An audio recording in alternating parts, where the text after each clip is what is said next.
주중에 교통사고가 하나 있었어요. 버스가 이렇게 전복이 되면서 그 안에 타고 있던 승객 중에 대부분 많은 승객들이 서 있었어 가지고, 그래서 이제 차가 이렇게 전복이 되면서 거기 많은 사람들이 다치기도 하고 심지어 2사람이 세상을 떠나기도 한 그런 사건이 있었습니다. 뭐 갑작스럽게 이루어지는 청천벽력 같은 사건이지요. 유가족들의 마음은 얼마나 슬프고 답답하겠습니까? 근데 사실은 그 사고가 그 버스 운전사가 뭘 잘못하거나 차에 결함이 있거나 이래서 생긴 사고가 아니에요. 뭐 정확하게 그 운전자가 이제 제가 얘기한 이 운전자는 사고를 유발한 운전자, 23살 먹은 승용차 운전자가 2차선을 달리다가, 저도 그 동영상을 잠깐 봤어요. 2차선을 달리다가 3차선을 달리고 있는 이 버스를 밀면서 이렇게 차가, 그러니까 이 차가, 승용차가 이렇게 밀고 들어오니까 어쩔 수 없이 이 승용차에 밀려서 버스가 핸들을 꺾었는지 아니면 밀려서 그리로 인도 쪽으로 넘어갔는지 어떻든 그러면서 사고가 난 거예요. 이 승용차 운전사가 운전이 미숙했던지 아니면 제가 이 화면을 보니까 제 생각에는 그래요. 제 생각입니다.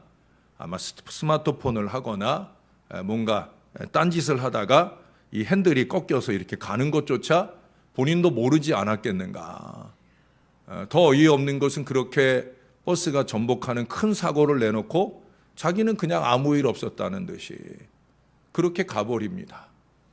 남들은 죽을 길을 몰아넣어 놓고 자기는 아무렇지도 않게, 아마 경찰이 찾아와서 체포를 하는 순간에서야 아차 싶은 마음이 들 거예요. 그것이 오늘 세상입니다. 내가 아무리 조심하고 조심을 해도, 내가 아무리 조심하며 바른 길을 가려고 해도 그렇게 상황과 환경과 사람들이 나의 갈 길을 어그러뜨리기도 하고 나의 마음을 소용돌이치게도 하고, 그런 무수한 곤란을 만나는 시대가 바로 우리가 살고 있는 이 시대라는 거예요. 그래서 저는 우리가 가진 이 신앙이 좋습니다. 왜? 우리가 가진 이 기독교 신앙의 가장 큰 축복은 오늘 본문에서도 말하고 있는 것처럼 바로 평안인 줄로 믿습니다. 많은 축복을 주시지만 그 축복의 근본 출발점은 뭐냐? 바로 평안이에요. 예수 믿으면 좋은 게 뭐냐? 마음이 편안합니다. 평안합니다. 이 평안은 사람이 만들 수 있는 복이 아니라 하나님이, 주님이 주시는 거예요. 오늘 27절에도 나의 평안을 너희에게 준다. 내가 너희에게 주는 것은, 이런 표현들을 써요. 이건 하나님이 주실 수 있는 거예요. 우리 예수님이 주시는 거예요. 이 평안의 복을 얻어야 우리가 세상에서 승리하고 우리의 신앙과 삶에 많은 열매를 맺게 될 줄로 믿습니다. 그 열매는 감사가 될 수도 있고 기쁨이 될 수도 있고 더 아름답게 하나님께 영광을 올려드리는 것도 될 수 있습니다. 무엇보다 중요한 것은 주님이 주시는 이 평안으로 채우고 살아갈 때 삶이 긍정적이 되어진다는 거예요.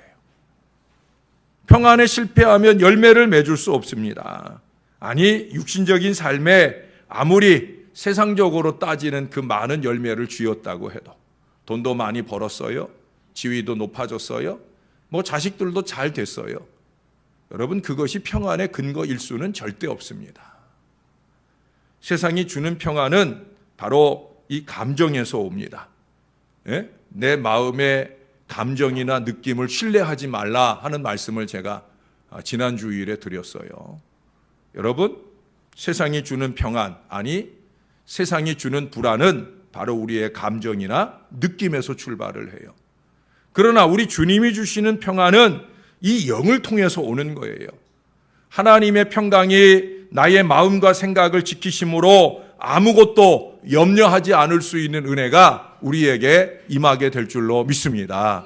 그래서 아무것도 염려하지 말고 하나님께 감사함으로 안으면 하나님의 평안이 우리에게 임한다고. 그렇게 주님이 분명히 우리에게 약속을 주셨잖아요. 뿐만 아니에요. 그리스도의 평강이 우리를 지키는, 그 믿음의 사명이 저와 여러분에게 있음도 또 말씀하고 있습니다. 제가 2주간에는 이 평강에 대한 묵상을 많이 합니다. 오늘도 평안에 대한 설교를 하고 내일 새벽에도 또 평강, 화평의 주제를 가지고 말씀을 나누도록 주님이 준비시켰기에 이 평강의 주제를 많이 묵상을 해보았어요. 주님이 주시는 평안이라고 하는 것은 우리 주변에 우리 상황에 태산처럼 문제가 쌓여 있을지라도 그것으로 인하여 염려하지 않을 수 있는 은혜가 우리에게 있게 될 줄로 믿습니다. 왜 그래요? 하나님의 평강이 내 마음을 든든하게 붙잡아 주고 계시니까. 예? 우리 성도들이 예수 믿고 행복한 것은 평안을 누리기 때문인 줄로 믿습니다. 이 평안을 누리는 삶 되시기를 주님의 이름으로 축원합니다. 요셉이 애굽의 노예로 끌려갔잖아요. 얼마나 불안하겠어요. 끌려가는 여종 중에도 불안하고 형제들에게 따돌림 당해가지고 11명의 형제가 자기를 따돌려서 10명의 형제가 동생은 아니고 10명의 형제가 자기를 따돌려서 얼마나 외롭고 답답하고 억울하겠어요. 그들은 아버지 앞에 가가지고 거짓말 해대느라고 정신없는 때 언제나 그렇거든요. 악은 거짓을 만들어내고 거짓으로 자기들을 합리화하려고 노력을 합니다. 그러나 그 악에 의하여 피해를 입는 사람은 큰 고통과 어려움과 괴로움을 겪죠. 그런데 성경은 어느 한 군데도 요셉이 괴로워하였다 말하지 않아요. 보디발의 아내의 모함에 의하여 그가 감옥에 갇히게 돼요. 얼마나 억울하겠어요. 얼마나 답답하겠어요. 얼마나 걱정스러운 감옥 생활이 시작됐겠어요. 그러나 성경은 어느 한 군데도 그가 억울해하거나 그가 답답해하거나 그가 괴로워하고 있지 않음을 우리에게 말씀하고 있어요. 왜 그래요? 창세기 37장부터 39장에 끊임없이 그 이후에도 끊임없이 이 요셉에게 덧붙여지는 아주 중요한 언급이 있어요. 그건 뭐냐? 하나님이 그와 함께 하셨다. 할렐루야. 바로 그거예요. 임마누엘 은혜가 그를 사로잡고 있었기 때문에 그는 하나님이 주시는 그 평안을 누리면서 오히려 자기의 어려운 환경 속에서 자기의 주인 보디발을 형통하게 하고 자기를 억어하는 간수를 은혜롭게 하고 자기와 함께 옥고를 치르는 다른 죄인들을 살 길을 열어주기도 하는 놀라운 일에 쓰임받게 된 줄로 믿습니다. 그게 어쩌면 목사의 길이어야 하고 또 여러분들의 삶이어야 되는 거예요. 상황은 환경은 자꾸 나의 평안을 쥐고 흔들려고 그래요. 그냥 가만히 놔둬주면 마음 평안하게 말씀 준비도 잘하고 사역도 잘하며 유익을 더 끼쳐줄 텐데 상황이나 환경은 그러진 않아요. 쓸데없이 자꾸 마음을 흔들어 놓으려고 애를 쓰는 악한 사람들이 많이 있어요. 악한 세상이 우리를 그렇게 틈타고 살아갑니다. 그러나 하나님이 나와 함께 하시면 내 감정이나 느낌이 요동하지 아니하고 평안한 은혜를 누릴 수 있는 줄로 믿습니다. 하나님이 주시는 평안은 태풍 가운데 그 태풍의 중심과 같은 거예요. 여러분 태풍이나 허리케인들이 오면은 막 온통 사방이 난리잖아요. 그 엄청난 바람. 지금 뭐 태풍이 아닌 요 정도 바람에도 막 난리잖아요. 에? 그러나 그 태풍의 중심은 아주 고요하답니다. 뭐 내가 들어가 보지 않아서 어느 정도 고요한지를 말할 수는 없지만 이 요동치는 특별히 허리케인 같은 경우에는 막 회오리가 불면서 난리가 나는데 그 중심은 아무렇지도 않다는 거예요. 아주 잔잔하다는 거예요. 하나님의 평안은 그런 은혜인 줄로 믿습니다. 엄청난 바람과 환경에도 전혀 그 평안이 깨어지지 아니하고 고요함을 유지한다는 거예요. 여러분 모세가 얼마나 대단한 용도자입니까?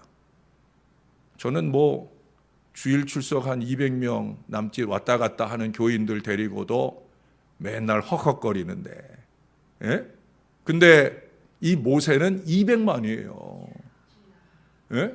장정만 60만 전체로 다 따지면 200만. 저보다도 10,000배나 더 많은 그 많은 이스라엘 백성들을 이끌고도 아무렇지도 않게 가나안으로 가잖아요.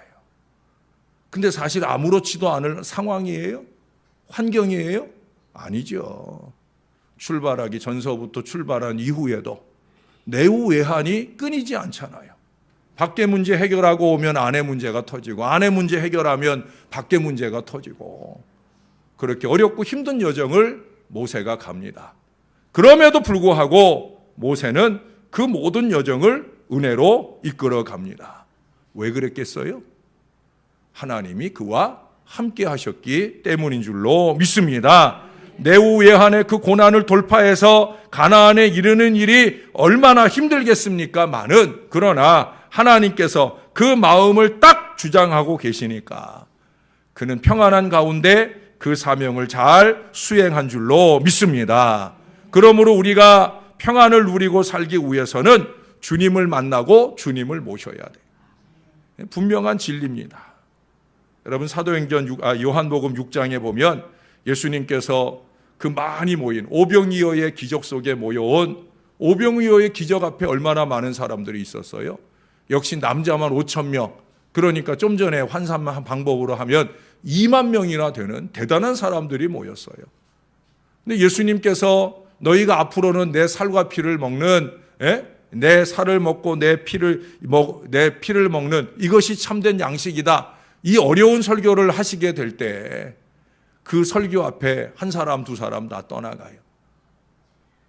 2만 명이 있었으면 한 사람 두 사람 떠나가도 그래도 10%는 좀 남아야지 라고 생각할 텐데 1%도 안 남아요.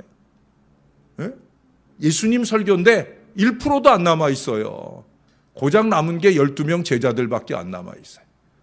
예수님이 너무 한심스러웠지 않았겠어요? 그래서 제자들에게도 물었어요. 너희도 가려느냐? 라고 물었어요. 그때 그 제자들을 대표해서 베드로가 뭐라고 그랬습니까? 영생의 말씀이 주님께 있사오니 우리가 네게로 가오리까. 할렐루야. 말씀 붙들고 예수님 붙들고 함께 있겠다는 거예요. 그들은 제자이기에, 참 제자이기에 말씀을 통해 예수를 만났어요. 그 예수님을 자기들의 구주로 굳건하게 붙들게 되었다는 거예요. 그러니 그들은 그 20,000명 되는 사람들이 다 떠나가고 환경적인 그런 어려움들을 만날 때에도 그들은 주님 곁에 견고히 서서 주님을 따라가는 주님의 제자들이 된 줄로 믿습니다. 예수님 부활하시고 난 후에, 승천하시고 난 이후에 그들은 얼마나 대단한 사도가 됩니까? 그 사도가 된 이후에도 그들은 다 순교의 자리에 이르게 되어질지라도 그들은 여전히 주님과 함께 주님의 부활의 증인으로서의 모든 사명을 평안하게 감당하게 된 줄로 믿습니다. 왜? 그들은 평안의 비결을 알고 있었거든요. 그들이 누린 평안의 비결은 뭐냐? 예수님이 늘 자주 그들에게 오실 때마다 하신 말씀이에요. 내일 아침에도 한 번 더 마지막에 이 부분을 언급할 텐데 그건 다름 아니죠. 평안하냐? 평안할지어다 말씀하시고 나서 덧붙인 말씀이 뭐예요? 성령을 받으라. 성령을 받으라 하시는 그 말씀에 근거하여 그들은 평안을 유지하는 비결, 성령의 충만을 통해 죽기까지, 우리 아까 찬양 속에 순교자의 삶을 사는 이에게 그런 고백도 하고 내 생명 주님께 드리리, 한결같이 이 고백을 드릴 수 있었던 그 제자들의 미래는 바로 성령의 충만을 통해 이루어지게 되었다는 거예요. 사도행전 16장에 보면 사도 바울이 붙잡혔어요. 귀신 들린 아이에, 저많은 귀신 들린 아이에 그 귀신을 쫓아내 준 것 때문에 그 주인들이 빌립보의 감옥에 갇히게 만들었어요. 매를 맞고 온몸이 피투성이가 되어서 깊은 지하 감옥에 갇히게 됩니다. 내가 예수님 때문에 괜한 짓을 해서, 예수님은 왜 괜히 내 안에 성령도 주시고 능력도 주셔서 그 귀신 들린 아이 그냥 못 본 척하고 지나가면 좋았으련만 그 귀신 왜 쫓아내게 하셔가지고 내가 이 고초를 당하게 하는가라는 괴로움으로 원망하거나 불평하지 않았어요.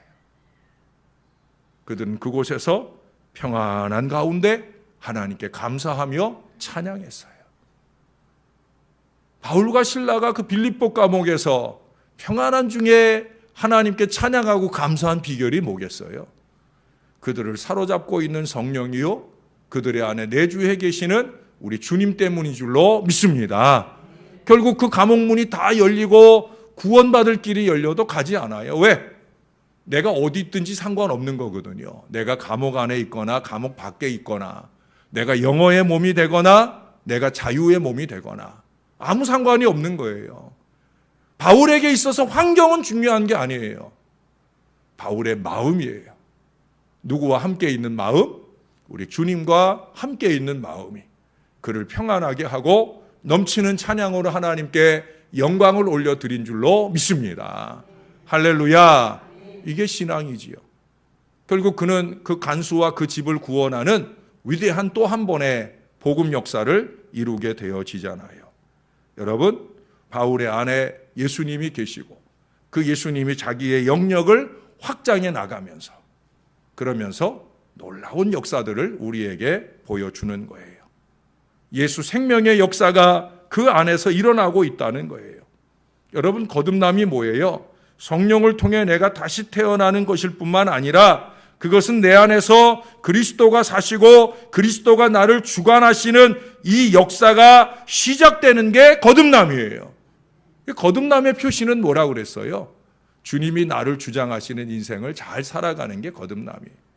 여전히 내 생각, 내 마음, 내 느낌, 내 감정, 이것이 나를 지배하면 나는 건강하게 거듭난 하나님의 자녀가 아직 아닌 거예요.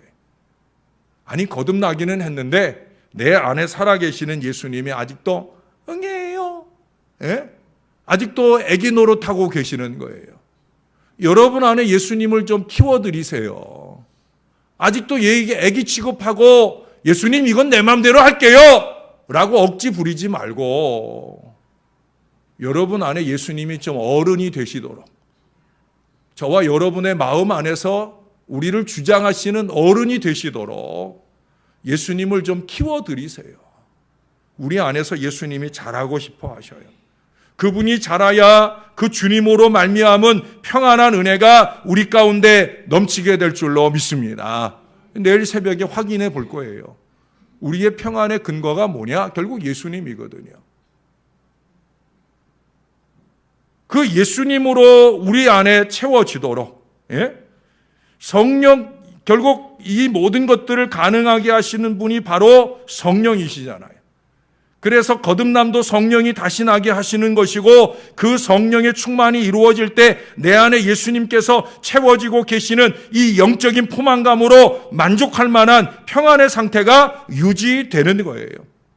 그 성령은 또한 우리가 만나는 크고 작은 모든 환경 속에서 우리의 평안을 해치는 그 상황을 만날 때마다 26절에 그러잖아요. 모든 것을 가르치고 내가 너희에게 말한 모든 것을 생각나게 한다. 바로 이 주님의 말씀을 시의 적절하게 생각나게 하셔서 말씀을 의지하며 평안을 유지할 수 있게 해 주시는 줄로 믿습니다. 오늘 27절에서 우리에게 말씀하잖아요. 평안을 너희에게 끼치노니 곧 나의 평안을 너희에게 주노라. 왜 우리가 평안하지 못하고 불안하고 감정에 휘둘려서 살게 되느냐? 죄송하지만 내 안에 주님이 나를 주장하지 못해서 그런 거예요.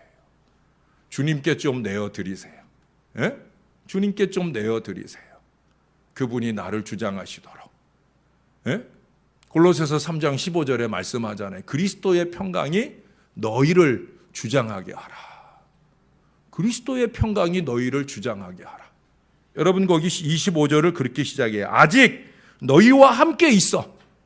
주님이 함께 있기에 27절에 내 평안을 너에게 준다 말씀할 수 있는 거예요. 주님이 우리와 함께 하시지 않으면 우리가 아무리 평안해 보려고 해도 평안해지질 않는 거예요. 주님을 좀 좌정하시게, 주님이 나의 왕이 되시게, 그렇게 저와 여러분들이 살아야 될 줄로 믿습니다. 그래서 주님이 주시는 평안을 마음껏 누리시는 주의 자녀들이 되시기를 주님의 이름으로 축원합니다. 여러분, 이처럼 주님의 평강을 체험할 때 내 안에 그리스도가 어른이 되시고 나를 주장하는 인생을 살 수 있어요. 이런 사람은 기도하지 않으면 괴로워요. 말씀 펼치지 않으면 살 수가 없어요. 우리가 왜 말씀을 펼치지 않고 우리가 왜 기도하지 않으면서도 잘 살 수 있느냐? 잘 사는 건 아니죠, 사실. 잘 살고 있는 걸로 착각하느냐? 우리가 육의 생각에 너무 많이 지배를 받고 살아서 그런 거예요.